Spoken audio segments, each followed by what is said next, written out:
السلام علیکم، welcome to my channel خزانہ اردو۔ کالا گورا۔ بیٹا آپ اسکول میں کب آئے ہو؟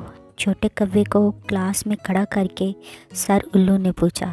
سر جی میں آج پہلے دن ہی اسکول آیا ہوں، چھوٹے کوے نے کائیں کائیں کر کے کہا۔ اوئے بے سورے، یہ کائیں کائیں کلاس روم میں نہیں چلے گی۔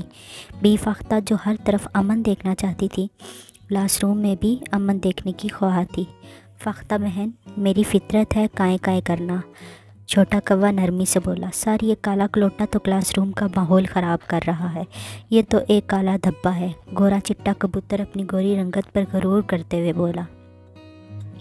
اسے یہ کائیں کائیں اور کالی رنگت خدا نے دی ہے، سر الو نے ان کو سمجھاتے ہوئے کہا۔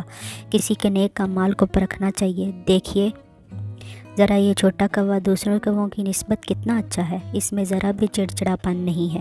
سب پرندے سر الو کی باتوں سے اکتاہٹ محسوس کر رہے تھے۔ سر اس کالو سے کہیں کہ یہ کہیں اور جا کر بیٹھ جائے، مجھے اس سے گھن آ رہی ہے۔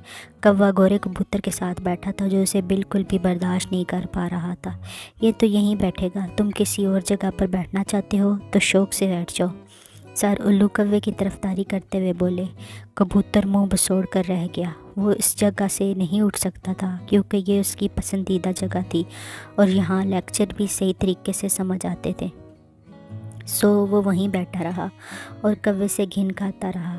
کوا پرندوں کی باتوں کے منہ توڑ جواب اس لیے نہیں دے رہا تھا کہ وہ ایک بہت اچھا کوا تھا اور پرندوں سے اترا کر بات کرنا اس کی عادت نہیں تھی۔ سر الو کوے کے اخلاق و کردار سے واقف تھے، اس کی طرفداری کرنے کی یہی وجہ تھی۔ یہ کوا اچھا ہے، آہستہ آہستہ یہ سبھی طالب علم پرندوں کو اپنی طرح اچھا بنا دے گا، سر الو اطمینان سے سوچتے ہوئے لیکچر دینے لگے۔ چھوٹا کوا باقاعدگی سے اسکول آتا اور سبھی سے اچھا برتاؤ رکھتا، مشکلات میں ان کے کام بھی آتا، جس کی وجہ سے سبھی اسے اچھا جاننے لگے۔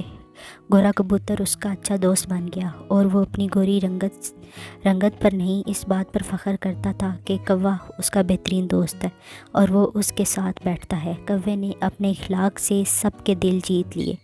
واقعی اچھے اعمال ہوں تو رنگت کی اہمیت نہیں۔ Thanks for watching, please like, subscribe and share.